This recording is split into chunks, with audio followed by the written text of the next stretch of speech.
शेतकऱ्याच्या घरामध्ये जातो, दुसऱ्या शेतकऱ्याच्या घरात जातो, दुःखाची व्याख्याच बदलून जाते हो.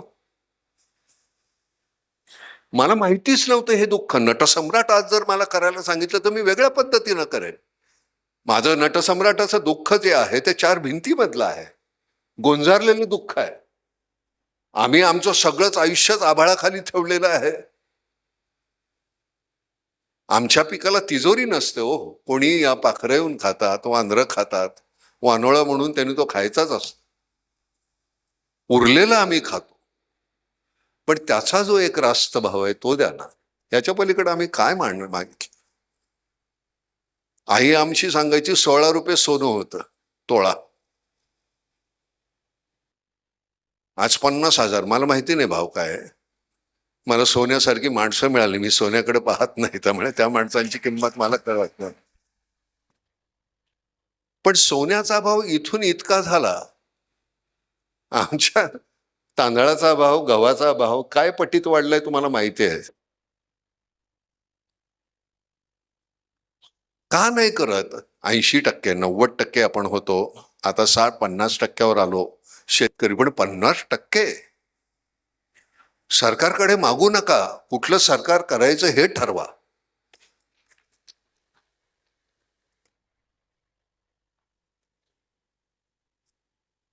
मला राजकारणामध्ये जाता येत नाही, कारण मला आतमध्ये पोटात आहे तेच उठात येतं. दुसऱ्या दिवशी मला काढतील त्या पक्षातून. महिनाभराने सगळे पक्ष संपलेले असतील, कशाला जायचं तिथं? इथं आल्यानंतर मनापासून जे बोलता येतं. बरं, सगळ्यात महत्वाची गोष्ट कधी कळणार ह्यांना आपण मारणार आहोत? किती संचय करायचा? मृत्यू आहे, अटळ आहे, तुम्हाला माहिती नाही का? अमर असल्यासारखे का वागता तुम्ही? काय बोलता? कुठले आदर्श ठेवता आमच्या नवीन पिढीसमोर तुम्ही? काय चाललेलं आहे?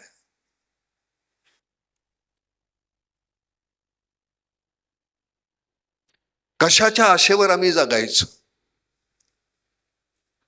रोज आम्हाला अन्न देणारा जो आहे त्याची जर तुम्हाला पत्रास नसेल तर मग आम्ही तुमची पत्रास का ठेवायची?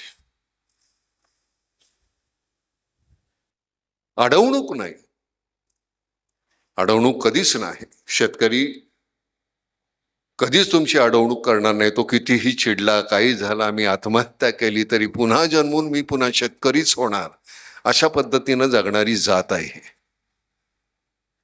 पुढचा जन्म कुठला हवा रे? तर मला शेतकऱ्याचा जन्म नको असं कधीच शेतकरी म्हणणार नाही.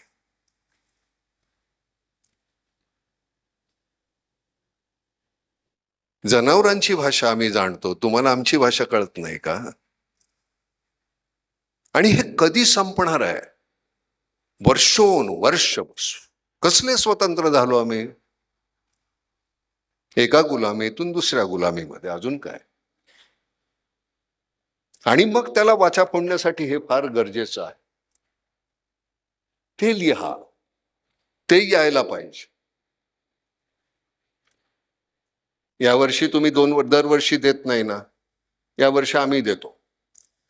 ते निर्मला गजानन फाउंडेशन मधून 2 लाख तुम्ही द्या बरं का, या साहित्य संमेलन. तेवढी पुढच्या वर्षी तुम्हाला बांधील आहात, त्याच्या पुढच्या वर्षी परत देऊ. मधल्या दरम्यान जमलं तर बघा दरवर्षी जमतंय का. तुमचंच पुढे रडतोय बरं. पण काळजी करू नका, अशा कार्यक्रमाला पैशाची काही ददात नसते, कारण हा कार्यक्रमच नव्हे, हा यज्ञ आहे. आणि यज्ञामध्ये हा समिधा असतो. यज्ञामध्ये आहुती नसते, समिधा असतात. आणि त्या समिधा देण्यासाठी फार कमाल. समिधा बाबांच्या ताईंचं पुस्तक आहे समिधा म्हणून, अप्रतिम पुस्तक. माझ्या नशिबानं काय झालं, माझ्या रंद हा सतत मला श्रेय देतो, त्याचं कारण 5 मिनिटंच बोलायचं असं सांगितलं होतं, त्यातली माझे 5 मिनिटातली 4 मिनिटं अजून त्यांनी काढली, त्यामुळे मग त्यांनी ते श्रेय देऊन मला गप्प केलेलं आहे. वास्तविक खरं सांगतो की खरंच एकाने केलेलं काम नाही आहे. आज आमचं जर काम कोणीच पुढे चालवत असेल, नितीनजी हा आमचा गणेश थोरात म्हणून जो मुलगा आहे, इतकं सातत्यानं काम करतो. सिव्हिल इंजिनियर आहे स्वतः आणि सतत अखंड. आता आम्ही येण्याच्या 4 दिवस आधी इथे आपल्या विदर्भामध्ये खूप ठिकाणी काम चालू आहे. मी कामाची जंत्री मानणार नाही. कुठल्याही क्षेत्रामध्ये आपण जर गेलो, सामूहिक पद्धतीनं केलेलं काम हे एकट्याने केलेल्या कामापेक्षा केव्हाही मोठंच असणार. आणि नाटकाचं उदाहरण घेतलं तरी सुद्धा आम्ही ज्यावेळी सगळे जर असतो त्यावेळी होतो तेव्हा त्याचं नाटक, नाही तर मग ती एक स्टँडअप कॉमेडी होते. त्याला काही फारसा अर्थ नसतो. 2 मिनटं 3 मिनटं 5 मिनटं तुम्ही ती एन्जॉय करता, पण त्याच्यानंतर नाही. नाटक एक सामूहिक त्याचा परिणाम असतो. आपल्याकडे आता ह्या इतक्या संस्था आहेत. मला कायम एक वाटतं असं की प्रत्येक वेळी आपण कुठलं काम करत असताना मला या संस्थेची मदत लागणार असेल किंवा त्यांना कळत असेल की मला त्यांची गरज आहे, त्यावेळी सगळ्यांनी एकत्र येणं फार गरजेचं आहे. हे काय आपले राजकीय पक्ष नव्हेत. आपल्याला वाटलं म्हणून आपण हे सगळं करतोय, मनापासून करतोय. त्यातून आनंद काय, तर केवळ आनंद हाच आनंद. त्याच्यातून आपल्याला मिळणाऱ्या पुरस्कार हवेत का, मला पद्मश्री व्हायचंय, पद्मभूषण व्हायचंय, हे सरकार काय करायचं ते त्यांचं ते ठरवतील. मला काय पाहिजे त्यातून, तर मला फक्त एक समाधान पाहिजे. गावाखेड्यात गेल्यानंतर लोकांच्या चेहऱ्यावर आपल्या कारणामुळे हसू येत असेल तर अजून काय वेगळं लागणार आहे. त्यामुळे तेवढीच एक अपेक्षा आहे, सतत तेवढंच करायचं. नाटकात काम करत असताना मी खरं तर तळागाळातून आलेला, अतिशय गरिबीतून आलेला मी होतो. 2 वेळच्या जेवणाची भ्रांत होती. त्यामुळे मला तिथे जाणं जास्त मला सोपं जातं. श्रीमंत मंडळीमध्ये मला ते जमत नाही. मी शहरामध्ये राहू शकत नाही. मी गावाखेड्यामध्ये राहतो. माझ्याकडे 10-12 गायी आहेत, 5-15 5-25 कुत्री आहेत, जी रस्त्यावरची आणून सोडलेली शेतावर. एक 12-14 एकर माझं शेत आहे आणि तिथे उगवलेलंच खात असतो. तिथल्या आता माझा जो आमदनी माझी आहे, तिथे जर काही नाही उगवलं तर मला इतका त्रास होतो. तर आमचा जो कोरडवाहू जो शेतकरी आहे त्याला किती त्रास होत असेल की त्याच्याकडे कधी पाऊसच जास्त झाला, कधी झालाच नाही. तर याच्या पोटी कुठेतरी, आणि आम्ही कुठल्या दुसऱ्या गोष्टी काही केल्या नाहीत का? आम्ही सगळ्या गोष्टी करतो आनंदासाठी आमच्या. पण मला खरं सांगतो, शहरामध्ये गेल्यानंतर तुम्हाला त्या भिंती आहेत, त्या भिंती मला आता कबरीसारख्या वाटायला लागल्या. फक्त स्क्वेअर फीटमध्ये आहे. तुझी किती कबर मोठी? 1000 फुटाची आहे का? माझी 2000 फुटाची आहे. त्याची 4000 5000. त्याच्यामध्येच आभाळ पाहायचं ते सुद्धा खिडकी एवढंच आभाळ आहे. पण शहरातल्या मंडळींना, मुंबईतल्या मंडळींना, मित्रांना मी म्हटलं, गेल्या वेळी कधी आभाळ पाहिलंस? असं पाहायला वेळच नाही आहे आम्हाला. केवळ मी माझी घर, माझं 4 मंडळी जी आहेत त्याच्या पलीकडे आम्ही विचारच करत नाही. आणि मी खरं सांगतो, नाटक सिनेमातून मिळणारा पैसा, त्यातून मिळणारे सन्मान, त्याच्या पलीकडचा आनंद आम्ही ज्यावेळी नाम फाउंडेशन सुरू केलं त्यावेळी मिळाला. काय म्हणजे पहिल्या वेळी, म्हणजे मकरंद हा मराठवाड्यातला, तर त्याला म्हटलं, बाबा हे पैसे घे, प्रत्येकी 1500. इतक्या आत्महत्या झाल्या होत्या आणि नवीन गाडी घेऊया आपण, चला, त्याच्यासाठी पैसे जमा केले होते. आणि मग संध्याकाळी आपलं टीव्ही पाहत असताना हातात ग्लास आणि एक इंटरव्ह्यू पाहत होतो. ज्याच्या घरी आत्महत्या झालेली आहे अशा एका शेतकऱ्याच्या कुटुंबाचा इंटरव्ह्यू होता. आई, वडील, बायको आणि मुलं. बाप गेलेला आहे, नवरा गेलेला आहे, मुलगा गेलेला आहे, असं ते कुटुंब. पण त्यांच्या डोळ्यामध्ये आपलं कोणीतरी गेलं याच्यापेक्षा संध्याकाळची भूक जास्त वाटली मला. कदाचित मला ते नट म्हणून असेल का जाणवलं माहिती नाही. म्हटलं, आयला हे काही खरं नाही. आपण गाडी घेण्याचा विचार करतो आणि हे काय चाललंय. मग मी त्याला म्हटलं की चला, आपलं काहीतरी कर्तव्य आहे माणूस म्हणून. मग हे 1.5 कोटी तू घे आणि प्रत्येकी 15,000 अशा सगळ्या त्या शेतकऱ्यांच्या कुटुंबांना दे. नाही, टाळ्या वाजवू नका. मला असं वाटत होतं आपण मोठेपणा घ्यावा, निदान मी रात्री झोपताना माझी पाठ थोपटावी, त्यापोटी केलं होतं. मला काही अनुकंपा नव्हती, काही नव्हतं. माझ्यातला माणूस मेलेला होता, त्यांच्या त्या डोळ्यामध्ये मला कुठेतरी दिसलं की अरे बापरे, आपण खरंच मेलेलो आहे ते सांगत होते, त्यांची भूक सांगत होती. त्याच्यावर मकरंद मला म्हणाला की नाही तुम्ही येऊन ते चेक द्या. म्हटलं नाही हे बरोबर नाही, मला ते देणं मला पटत नाही, तू दे. म्हटलं फक्त तुम्ही ते बीडचे आहे, बीडला गेलो होतो आम्ही, तेवढे फक्त तुम्ही द्या, बाकीचे मग नंतर आम्ही हे करू. आम्ही तिथे गेल्यानंतर एका वेळी समोर 125-200-250 मुली विधवा, जास्तीत जास्त वय असेल त्यांचं 25-24, एक मूल कडेवर, एक मूल असं खात बोट धरलेलं, खंगलेली सगळी मंडळी. हे म्हटलं बापरे, म्हणजे हे काम कधी न संपणार आहे, याला पूर्णविराम नावाची गोष्टच नाही आहे. त्यामुळे हे सातत्यानं करा. 15,000 रुपये देऊन तुम्ही ते काही संपणारं नाही आहे. आणि मग तिथून मग आम्ही औरंगाबाद, मग नंतर आम्ही इथे आलो वराडामध्ये, आणि सगळीकडे फिरलो जेवढं काही जमत होतं आम्हाला. तुम्हाला खरं सांगतो, त्यावेळी नाम फाउंडेशन ज्यावेळी स्थापन झालं, 3 महिन्यामध्ये लोकांनी 60 कोटी रुपये दिले. 60 कोटी. एक काल संस्था जी स्थापन झालेली आहे, तो केवळ एक विश्वास होता की नाही ही मंडळी काम करतील, कुठे अपलाप नसेल, भ्रष्टाचार नसेल. आणि मग त्याच्यानंतर जे सातत्यानं काम सुरू झालं, आम्ही त्यावेळी म्हटलं होतं की कोणालाही आत्महत्येचा मनात विचार येत असेल तर हा नंबर आहे, एक फोन फक्त करा, मरण्याच्या अगोदर 1 मिनिटं तरी माझ्याशी बोल. मला जेवढं जमेल तेवढं मी त्याला थांबवायचं. मला एक साधी गोष्ट, घरातलं बाकीचं आपलं कुत्रं मांजर मेलं तरी सुद्धा आपल्याला केवढा त्रास होतो. माणूस करता पुरुष घरातला जातो, त्याच्यानंतर बाकीच्यानी जगायचं कसं. मकरंद मगाशी म्हणताना की आम्हाला त्या एका दाण्याचे आम्ही 100 दाणे 1000 दाणे करतो, त्याची आम्हाला कधी मिळणार किंमत.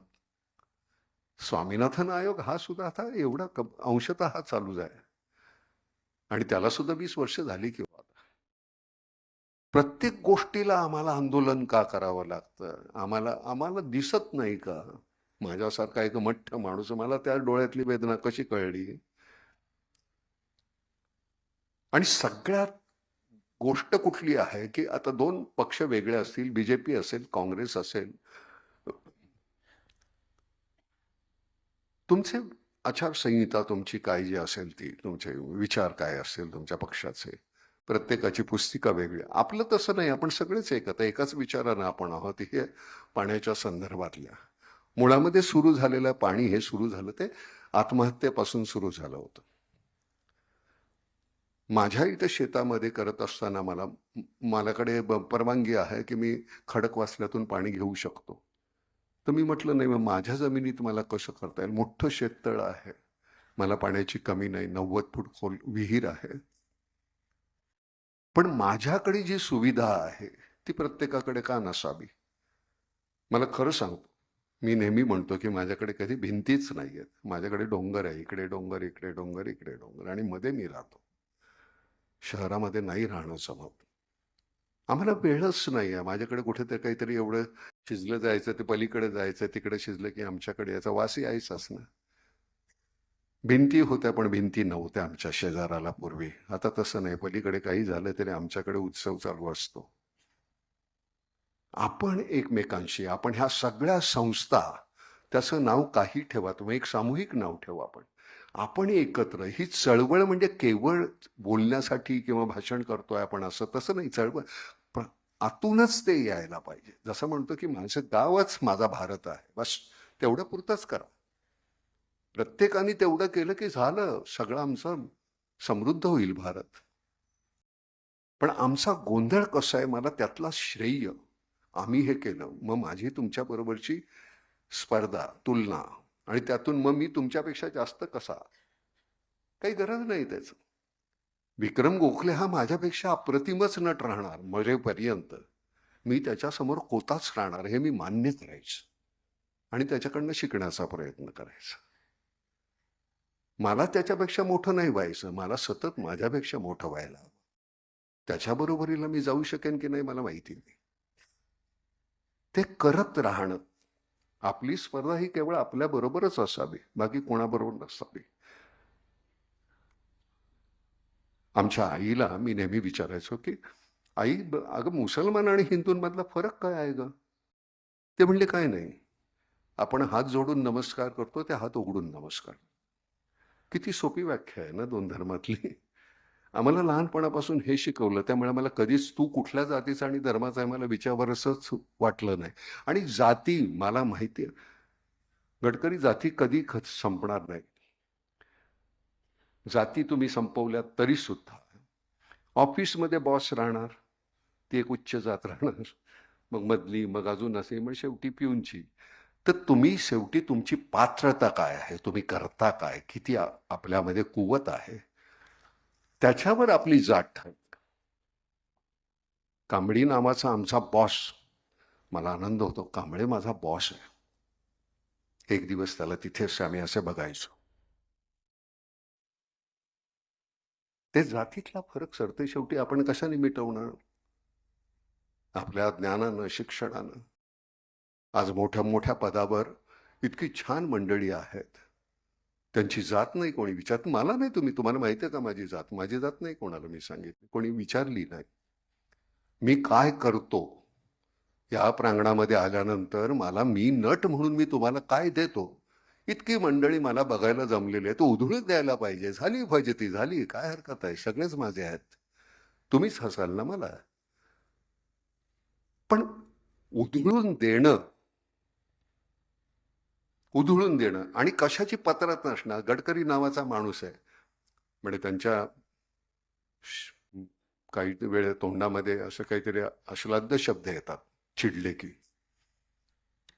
हे होत कसं नाही, आणि होत नाही कसं, आणि मग ते करून दाखवायचं. सुरुवातीला टिंगल होते त्यांची, काहीतरी उद्याच काहीतरी फेकतात आकडे आमच्या तोंडावर, हे असं. आणि मग एक 4 वर्षानं, 5 वर्षानं, 10 वर्षानं ते त्याची फलनिष्पत्ती ज्यावेळी आपण पाहतो, अरे नाही ते बोलले होते, मग कौतुक करायला सगळे असतात. त्यामुळे एखाद दुसरा एक असा टोकाचा शब्द वापरण्याची मुभा मिळते मग आपल्याला, कारण ते करून दाखवलेलं असतं ना. कारण मुळामध्ये तुमचं छान व्हायला पाहिजे. हा समाज म्हणजे समाज ना, हा प्रत्येक माणूस माझा आहे, माझं नातं आहे त्यांच्याशी, ही ज्यावेळी तुमची भावना असते त्यावेळी सोपं जातं. त्यामुळे मला आज ह्या निमित्तानं सांगताना तुम्हाला सगळ्यात महत्वाची गोष्ट की सगळे मिळून आपण काम करूया. वेगवेगळ्या संस्था वेगवेगळ्या ठिकाणी जर ज्या काम करत असतील तर आपण एकमेकाला जोडून घेऊया. मला काय करता येईल, तुम्हाला काय करता येईल, आपण सगळे मिळून असे. मगाशी मी जे सांगितलं गणेश, आमच्या आता प्रत्येक शहरामध्ये नितीनजी आता आमचे ऑफिसेस व्हायला लागले. ऑफिसेस मी म्हटलं कशाला पाहिजे कुणाच्या घरी राहून, पण नाही, आता ती अतिशय गरज व्हायला लागली, इतकं काम वाढलेलं आहे. टाटा आणि महाराष्ट्र गव्हर्नमेंट यांच्याबरोबर आपला MOU झाल्यामुळे आपल्याला कामाची म्हणजे सतत काम, पैशाची भ्रांत नाही, सतत काम करत राहणं. लहान लहान गावामध्ये राहणारी मुलं आता एक एक शहर सांभाळत आहेत. ज्यांना कदर, खरंच त्यांना इंग्लिश बोलता येत नाही. आता जर इथे येऊन बोलायला सांगितलं तर ते आम्ही नटमंडळी आहोत, पाठ करून बोलतो सगळं, आम्हाला ते इतक्या वर्षाचा अनुभव आहे. त्यांना 2 वाक्य बोलताना, पण काम करायला वाघ आहेत ही मंडळी, आणि सगळं श्रेय आहे ते त्यांचं आहे. गण्या, मी तुझे जाहीर आभार मानतो बरं का, ह्या सगळ्या समोर. फार सुंदर काम करतोयस तू, असंच सातत्य राखा. कारण आम्ही उद्या हे इथून निघणार, त्यांच्या हाती जायला पाहिजे, आणि ती धुरात योग्य ठिकाणी योग्य माणसांच्या हाती जाणे फार गरजेचं आहे. नटसम्राट करत असताना मला ज्यावेळी विचारलं त्यावेळी मी म्हटलं हे नाटक नाही मी करणार, मी सिनेमा करेन. नाटक करत असताना तो तेवढा जीव त्याच्यात प्रत्येक वेळी ओतायचा, तर मला असं वाटतं 10 किंवा 15 किंवा 25 प्रयोगानंतर मी मेलो असतो. एकदाच सिनेमामध्ये करताना राहिलं, डॉक्टर लागू किंवा दत्ता भट किंवा आमचे चंद्रकांत गोखले, यशवंत दत्त, सगळ्यांनीच नटसम्राट, ज्यांनी ज्यांनी नाटक केले ते सगळे हार्ट अटॅकने गेले.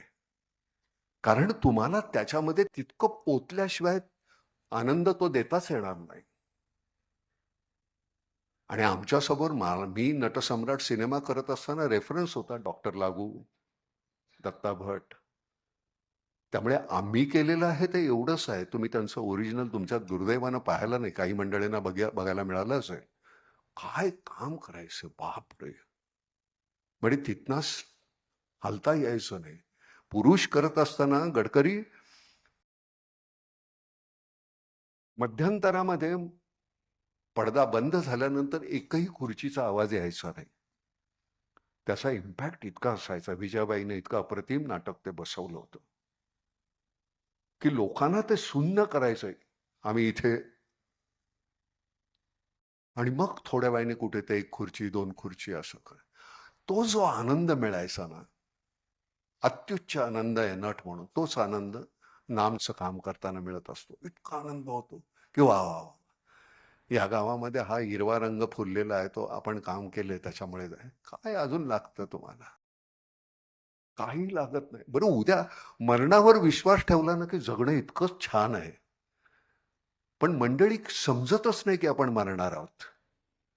संचय करत राहायचा. संचय किती करणार, काय करणार, सगळे इथे ठेवणार, 12 म्हणच लाकडं लागणार, हे लक्षातच येत नाही. अजून हवंय, अजून हवंय, अजून हवंय. आणि मग सरते शेवटी तो श्वास घेत असताना, मगाशी तू म्हणलास ना त्या प्रदूषणाच्या संदर्भात,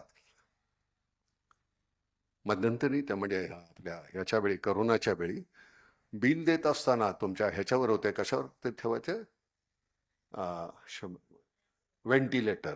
त्या व्हेंटिलेटरवर तो माणूस बिल देताना 8.5 लाख रुपये त्याचं बिल, तो रडायला लागला. तर म्हणले पैसे नाही आहेत म्हणून. का? ते म्हणले तसं नाही, जन्मल्यापासून इतका मी श्वास त्यांनी दिलेला उपराला, त्याला कधी मी धन्यवाद नाही म्हणालो आणि त्यांनी मला कधी बिलही नाही पाठवलं. 4 दिवस मी राहिलो व्हेंटिलेटरवर, 8.5 लाख रुपये तुमचं बिल आहे. तर प्रदूषणाच्या बाबतीत ते म्हणतोय, जन्मल्यापासून आपण श्वास घेतोय, इतका छान श्वास घेतोय सगळा, एकही रुपया नाही त्यांनी मागितला आपल्याकडे. त्याला छान ठेवणं ही आपली गरज आहे आणि आपली गरज आहे, त्याची गरज नाहीये. त्याला जे करायचं ते करेलच तो. पाण्याचा एकही थेंब वाया जाता कामा नये. हात धुवत असताना इथे नळ चालूच आहे, तोंड धुतोय चालूच आहे नळ. ज्यावेळी आपण पाहतो 2-2, 3-3 महिलांना पाण्याचा एक हंडा घेऊन येत आहेत बायका, म्हटलं ही कुठलं चित्र आहे ते बघा आणि मग तिथे काम सुरू करा. ही माणसं का अशी करतायत? आणि आता मी तुम्हाला खरं सांगतो, मी मध्यंतरी बोललो होतो की आता 75 झालं, 76 आता होतील. आता नुसतं भटकत राहायचं, गावोगाव भटकत राहायचं. ही इतकी मंडळी, फार मोठी मंडळी बसलेली आहे तिथे ते लाईन, मी त्यांना नमस्कार करेन जाऊन. आम्ही नुकतीच कुठेतरी आतून उर्मी आणि नट म्हणून सुद्धा तुम्हाला सांगतो, गडकरी नुसतं घरात मत बसून नट नाही होत आहे. रोज नव्या दुःखाच्या शोधामध्ये आम्हाला फिरायला पाहिजे, तरच नवीन पद्धतीनं हास्य आणि दुःख दोन्ही आम्ही करू शकू. नाहीतर त्याच पद्धतीनं आम्ही जे इमोट करत राहिलो ते मॉनोटोनस होईल. नवीन दुःख, मग तीही अशी गावोगाव फिरताना मग ती नवीन दुःख दिसली.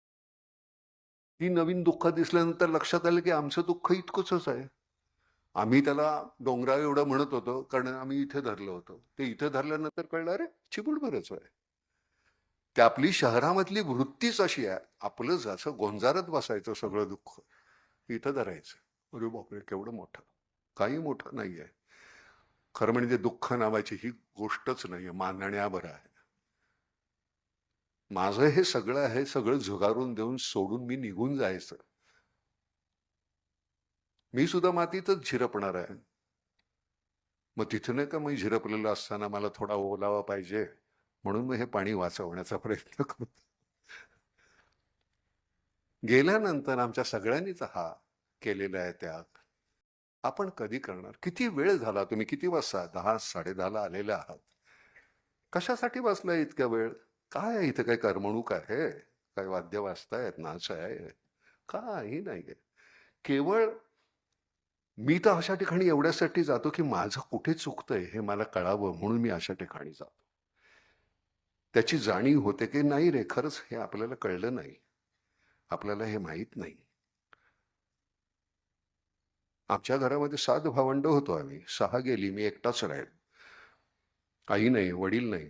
मग मी नेहमीच म्हणतो माझ्या मुलांना किंवा ह्यांना की म्हटलं माझ्या बरोबरचे कोणीच नाहीये. ज्यांना मी माहिती आहे, मी सगळ्यात धाकटा. म्हटलं मला दरडावणारा, मला मारणारा, किंवा पाठीवर हात फिरवणारा तसा कोणी नाही. त्यामुळे मग इथं गेलो की गावाखेड्यामध्ये एखादा कोणतरी वयोवृद्ध नुसतं चेहऱ्यावर असा त्यांनी असं नुसतं केलं की असं वाटतं आई वडील भेटले पुन्हा नव्यानं.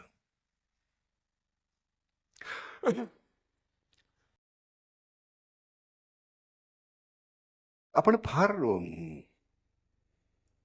तसे सुदैवी आणि दुर्दैवी आहोत. आपल्याला वेदना कळतात, त्याची जाणीव असते. फक्त आपण ती त्या क्षणिक होते आणि त्याच्यानंतर आपण विसरत जातो. तशापेक्षा आपण तिथे थांबायला पाहिजे. म्हणून मी आता महाराष्ट्र सोडावा का असा विचार करत होतो आणि कुठे अगदी गावाखेड्यामध्ये डोंगरामध्ये जाऊन मग तिथल्या लोकांची काही तिथे मला काही करता येईल का. माझ्याकडे थोडेसे साठवलेले पैसे आहेत. मग ते एवढंसं एक छोटंसं गाव घ्यावं ते मी माझ्याकडे आणि मग त्याचंच करावं. तिथेच आपले चार खांदे शोधावे आपण आणि तिथेच जावं. अशा पद्धतीनं काहीतरी, पण सतत त्यांच्यासाठी काहीतरी करावं असं अजूनही वाटतंय. कदाचित मग तिथला जर पार असेल तर तिथला पारावर नाटक सुद्धा करेन त्यांच्याशी.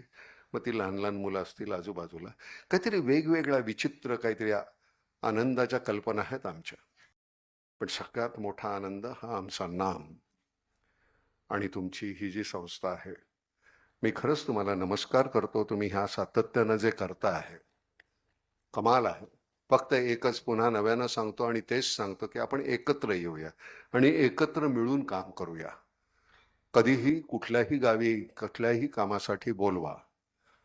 आम्हाला आमच्यातले सगळेच येतील ज्यांना ज्यांना शक्य आहे. पण